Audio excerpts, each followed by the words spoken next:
¿Las casas también se pueden exorcizar? ¿O solamente es una cuestión de humanos? Y de creencias, de espíritu. No, todo, pero es posible que el diablo se le manifieste a cualquier persona creyente o no creyente que daba la autorización para que yo exorcizara, porque pues también tenía la fuerza y la energía para esto, aunque pues obviamente este don viene desde los 14 años y el obispo estaba con nosotros.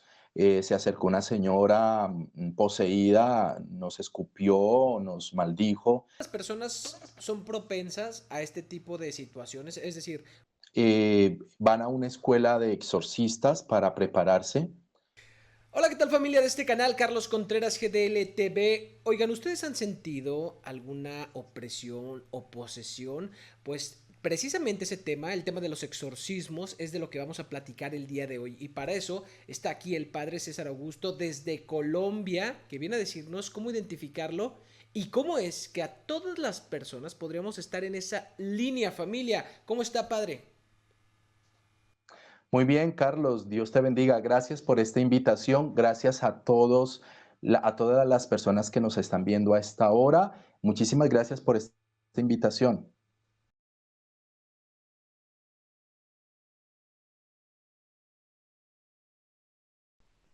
Padre, bueno, una de las primeras preguntas que tenemos respecto al tema de los exorcismos, que es lo que nos une aquí en este canal. Primero, padre, ¿qué es un exorcismo? O sea, es un evento que quién se involucra. Ok, muy bien. Bueno, primero que todo, para mirar qué es un exorcismo, tendríamos que mirar desde dónde parte. El exorcismo como tal es la acción de expulsar un ente o una energía hacia una persona o de una persona hacia afuera. Y se involucran las personas que tengan este conocimiento y el don. Tanto puede ser un sacerdote católico, romano, anglicano, ortodoxo, viejo católico, cualquier denominación católica, como también lo puede hacer un pastor de una iglesia cristiana no católica, un rabino judío, un imán del Islam o cualquier otro líder que tenga tanto el conocimiento previo como también que tenga ciertas características y dones de autoridad para poder lidiar con estas energías o entes. Padre, menciona que tiene que tener como el conocimiento. ¿Hay una preparación para esto? ¿Quién se las da? ¿Con base en qué? ¿Y cómo es que la llevan a cabo? Ok, claro. Primero hay personas que tienen el don y que nacen con ese don. Otros van a una escuela de exorcistas para prepararse. Puede ser en diferentes países, en cada país hay una escuela, hay unas que son mucho más reconocidas que otras y estudian todo este proceso. Algunos estudian el proceso de demonología, otros estudian angeología, otros estudian ciencias espirituales, pero siempre van encaminadas hacia la investigación previa de ciertos fenómenos o situaciones que tanto pueden ser psicológicas, como también pueden ser espirituales. Pero en ambos casos, la persona debe de tener conocimientos previos en psicología o por lo menos ser psicólogo, tener conocimientos previos en algo de medicina y también tener conocimiento previo en el área espiritual para que de esta manera pueda lidiar con estas situaciones y por supuesto diferenciar también entre lo que sí es y no es. Padre, precisamente hablando de lo que es y no es, ¿cómo es que identifican a una persona que efectivamente tiene esta, pues sí, opresión o posesión? ¿Y cómo es, cuál es el primer paso que hacen? Por ejemplo, se me ocurre, ustedes llegan a un lugar donde hay un llamado de una persona que dice a un familiar, pues está poseído. ¿Qué es lo primero que hacen? ¿Cómo van descartando cosas, padre? Muy bien. Primero se descarta que la persona tenga una enfermedad física o mental. Si, digamos, tiene un historial clínico, la persona que va a hacer este procedimiento debe de saber por lo menos lo básico de qué historial clínico presenta el paciente. Si es un proceso médico, digamos, de una enfermedad física o patológica, una patología, y si también en ese orden de ideas de la patología hay alguna posible patología mental, entonces descartar que sea por ese lado. Por eso el especialista médico titulado y certificado debe dar una fe de que esa persona está bien desde ese punto de vista.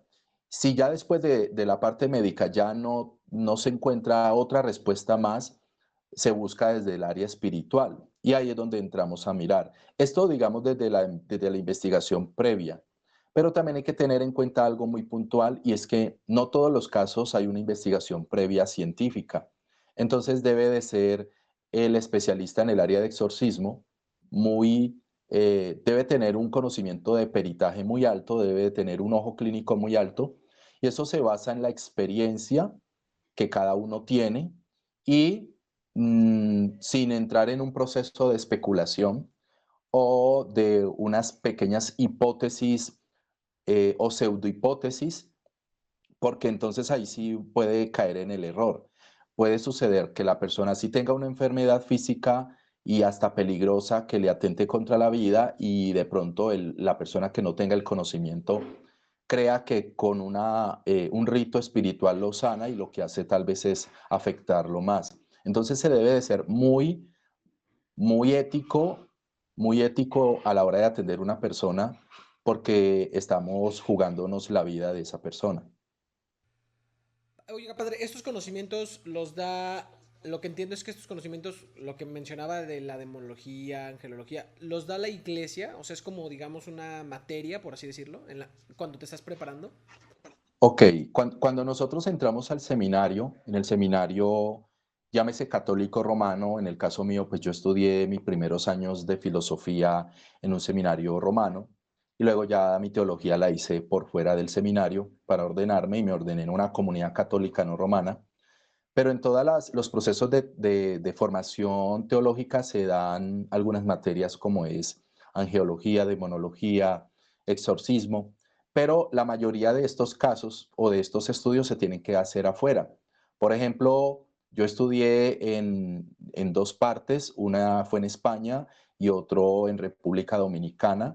Actualmente estoy haciendo otro estudio también con una escuela de exorcistas de España, pues ahora gracias a Dios con los medios virtuales nos ayudan mucho.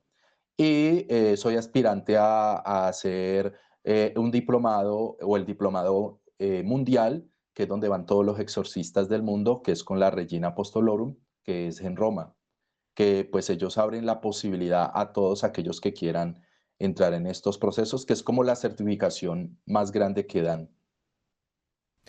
Padre, antes de pasar con las experiencias que seguramente tiene y que queremos escuchar, todas las personas son propensas a este tipo de situaciones, es decir, cualquier persona de a pie, yo, alguien, cualquier persona, no necesariamente quienes estén cercanos a un tema obscuro, por ejemplo, investigadores paranormales o personas que se dedican a este tipo de temas que tienen que ver con rituales o creencias, cualquier persona podría tener una posesión demoníaca. Digamos que en características muy notarias o muy notorias, cualquiera puede ser propenso, pero eso no delimita que le ocurra a cierto tipo de personas. Me explico. En el caso de uno de los exorcismos más famosos que los investigadores conocemos, que es como el de Anna Mitchell o el famoso exorcismo de Emily Rose que se sacó a Hollywood, vemos un caso muy notorio, por ejemplo, de esta muchacha que venía de una familia muy creyente y ella también con sus procesos de creencias y aún así a ella se le manifestó. Si nos vamos a otros casos, por ejemplo, con San Francisco de Asís, él en sus éxtasis o en sus procesos espirituales, el demonio lo tiraba a las rosas y lo hacía golpear hacia rosales de espinas. Si nos vamos a casos como el Padre Pío, también lo mismo, el demonio lo atormentaba. Santa Teresa del Niño Jesús, Santa Catalina de Siena. Entonces, miren que aun siendo muy santos, muy espirituales, el demonio también. Entonces diríamos que no importa que estemos cerca de Dios más rápido. No, no lo que pasa es que hay diferentes grados de posesiones. Hay posesiones que son que van propiamente hacia la parte física o emocional y que el demonio quiere trastornar o simplemente causar algún tipo de objeto hacia esa persona.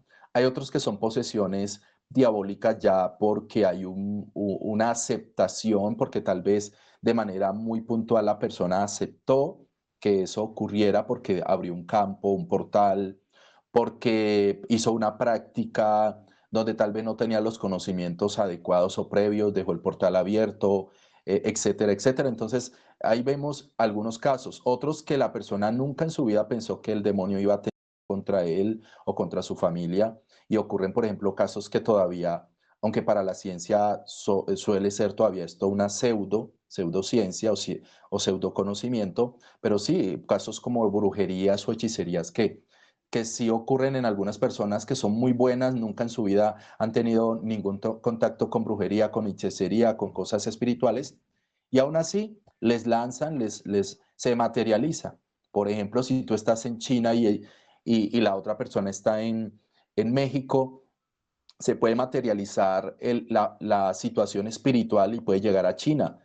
Entonces, este tema espiritual es muy complejo porque tendríamos que entrar a debatir temas extrasensoriales, temas cuánticos, de física cuántica, de portales interdimensionales, que hasta ahora la ciencia está tratando como de unir esas dos cositas, cómo poder hablar de ángeles y cómo hablar de espíritus, y si ellos se están moviendo en el campo de materia, de antimateria, si se están moviendo en campos extrasensoriales, cuánticos. Entonces, es muy complejo saber por qué a cierto grado de personas sí le ocurre esto y a otros no. Pero diríamos que en términos muy generales, yo ya desde el área un poquito más científica, diría que todo cuerpo físico está expuesto a cualquier tipo de energía en el universo.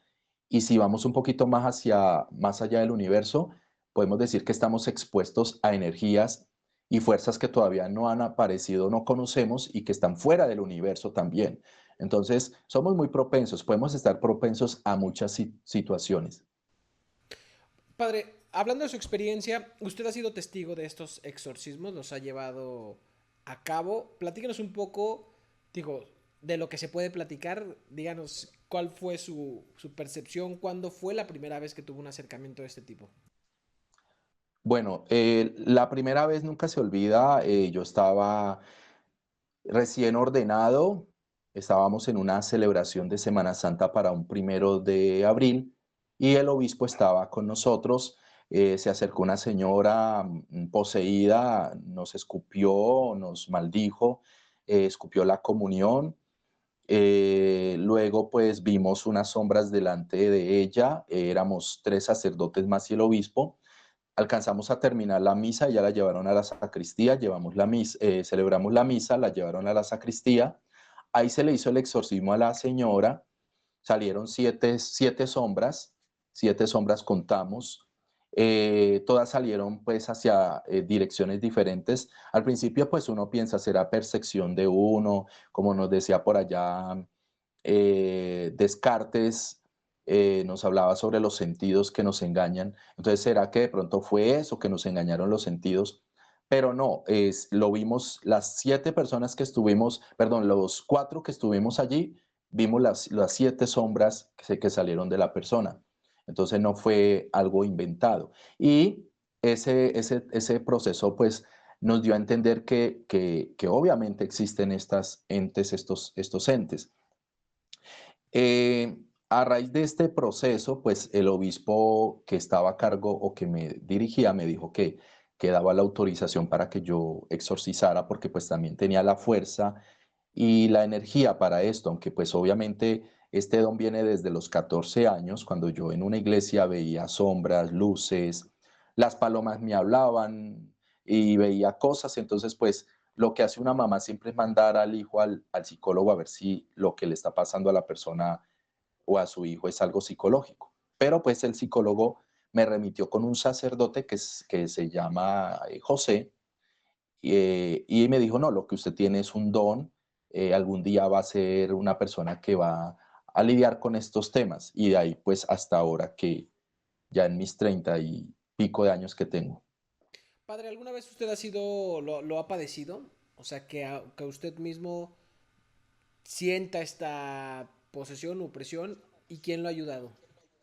Ok, bueno, a medida que nosotros vamos teniendo más experiencia, vamos ganando mucha más experiencia también para protegernos, pero al inicio de mis procesos, muchas veces estos entes yo los llevaba a la casa y se me aparecían o se le aparecían a los familiares que vivían conmigo. Casos puntuales, un día se apareció una imagen, un ente de un niño sin boca y sin nariz y sin ojos. Luego nos dimos cuenta que en esa casa, pues, tu niño, el espíritu había tomado la forma de ese niño que se había ahogado en esa casa y tuvimos que hacer un exorcismo. Otra ocasión, también nos tiraron 7 agujas de un techo cuando el techo era terraza, no tenía techo, no era techo de teja, sino otro segundo piso. Nos habían tirado 7 agujas, recogimos las agujas, las metimos en la bolsa, las botamos a la basura, las sacamos y la demora fue regresar cuando nuevamente nos tiraron otras 7 agujas, cayeron en el mismo orden y yo dije, bueno, esto no tiene lógica. Se hizo en ese lugar se hizo misas varias veces. Luego nos dimos cuenta que el señor que estaba allí que vivía, que era el dueño, era costurero, era sastre. Entonces parece ser que había una conexión con el señor porque él ya se le había presentado a la nuera y pudo ser que a la hora de relacionarse este ente que yo traía de la calle con el sastre, pues se haya manifestado en la casa. Entonces, suele pasar a veces lo mismo, que hay espíritus que se materializan en hechos o acontecimientos que pueden ocurrir en un lugar. Por ello, no siempre cuando aparece un espíritu de un niño es realmente un niño. Incluso hay que tenerle más miedo o más respeto a estos espíritus o entes porque el ente se materializa en la inocencia, cuando realmente no es nada inocente. Padre, y otra cosa que me viene mucho a la mente respecto a esto, ¿es un secreto? ¿La iglesia mantiene en secreto este tipo de casos? También porque de pronto los que hemos sabido han sido por un tema que lo han llevado al cine, o sea, pero por qué hay tan pocos casos y los que hay se mantienen en secreto? Ok, muchos casos es por la prudencia, porque hasta no estar completamente seguros de lo que realmente es, entonces es mejor ser prudentes. Incluso los exorcistas, casi muy pocos exorcistas se atreven a publicar exorcismos que realicen con personas, no. Por ejemplo, yo en mis más de 16 años que llevo en este proceso de exorcismos, nunca he tenido la oportunidad de publicarlos públicamente, valga la redundancia. ¿Por qué? Por respeto a la familia, por respeto a la persona y por la prudencia que se debe de tener. Sí se puede hablar, sí se puede hacer un proceso investigativo, sí se puede hacer documental, pero hasta que no haya de igual manera una autorización por la persona es muy complejo estos temas. Mucha prudencia. Padre, otra cosa que quería preguntarle, a cualquier persona de diferente ideología, budistas, a los que Alá, o, podrían ser presas de este tipo de posesiones. Claro, sí, porque el mal sigue siendo el mismo.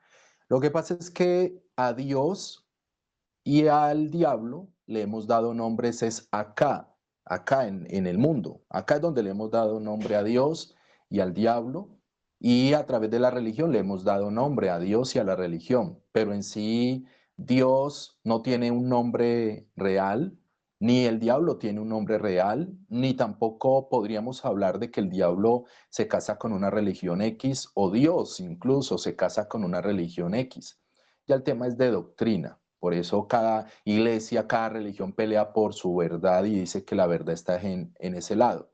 Pero es posible que el diablo se le manifieste a cualquier persona creyente o no creyente. Por eso la figura del demonio ya está materializada desde los antiguos, desde antes que existiera la religión.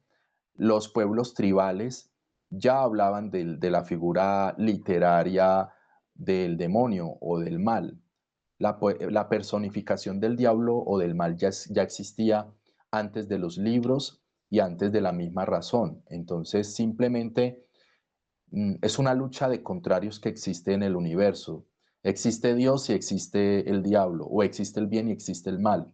Prácticamente para el cristianismo va a sonar como una herejía lo que voy a decir, pero diríamos que quién quita que el bien o el mal, cualquiera de los dos, haya creado a su némesis para que de esta manera uno de ellos tenga sentido en esta misma existencia.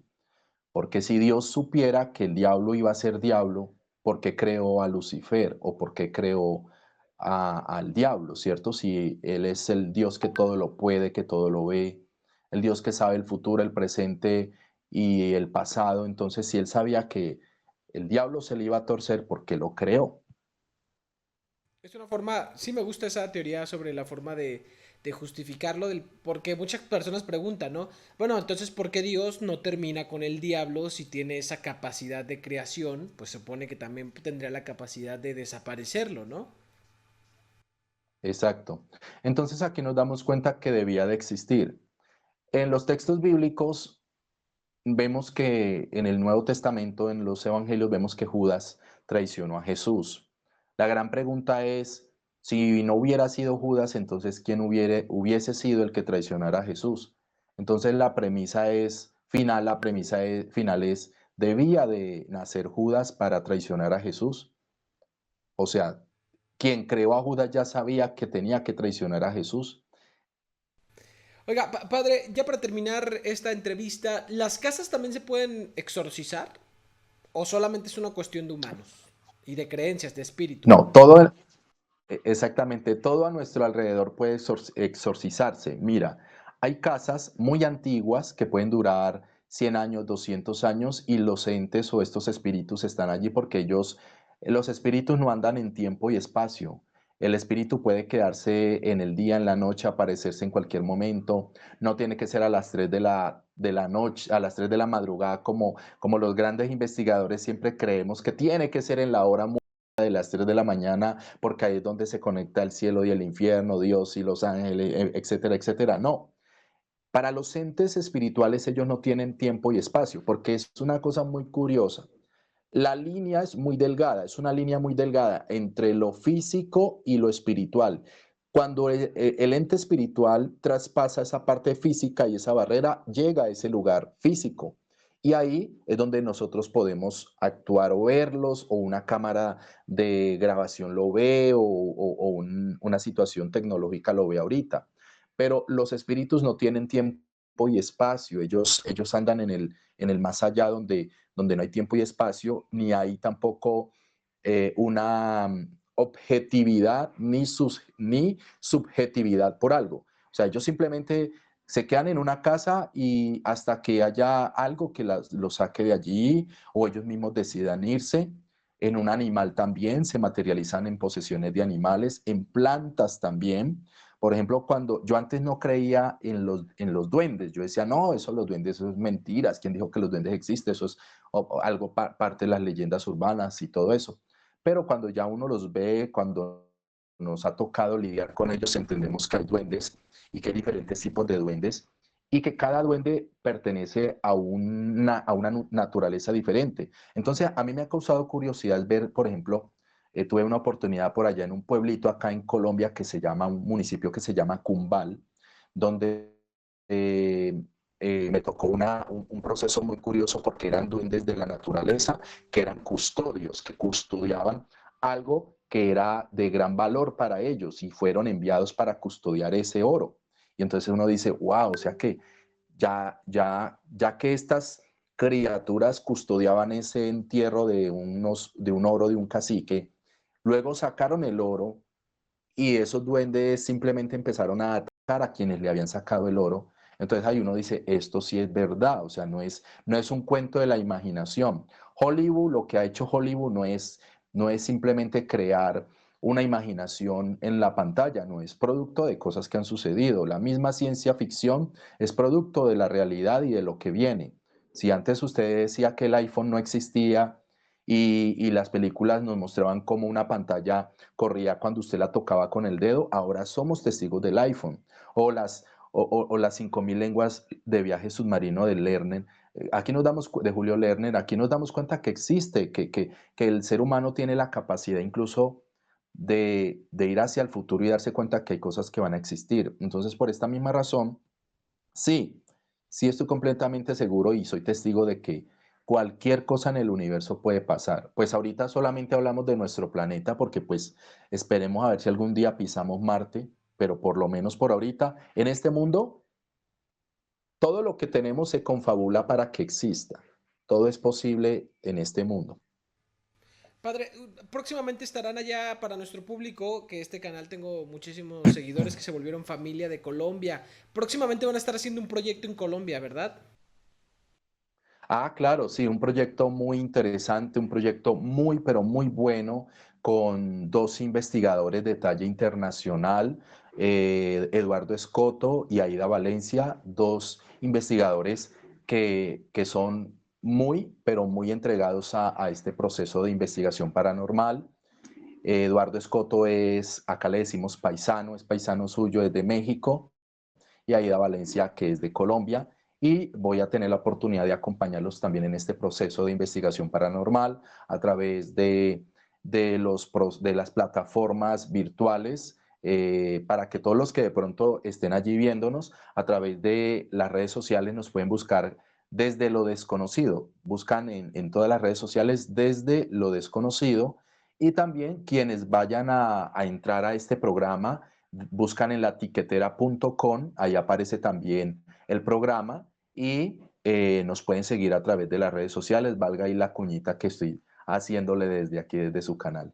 ¿Qué fecha es, padre? Tenemos fecha, uy, ahí sí me corchaste porque, bueno, hay cosas que se están manejando todavía estamos en expectativa, pero si quieren pueden buscar en latiquetera.com y ahí se dan cuenta y de una vez se inscriben ahí en latiquetera.com. Ya está abierta latiquetera.com, pero entren allí y ahí se dan cuenta los días porque se va a tener un espacio para las personas que no lo pudieron ver, pero que de pronto quieran verlo mañana o pasado mañana también. Entonces, para que entren allí a latiquetera.com. Perfecto, padre. Le agradezco mucho que me haya regalado estos minutos, un honor, y que seguramente lo voy a seguir buscando para otros temas. Este en particular me encantó, me dejó con mucho suspenso y me gustó mucho. Gracias, padre. Bueno, con mucho gusto, Dios me los bendiga y gracias por esta invitación.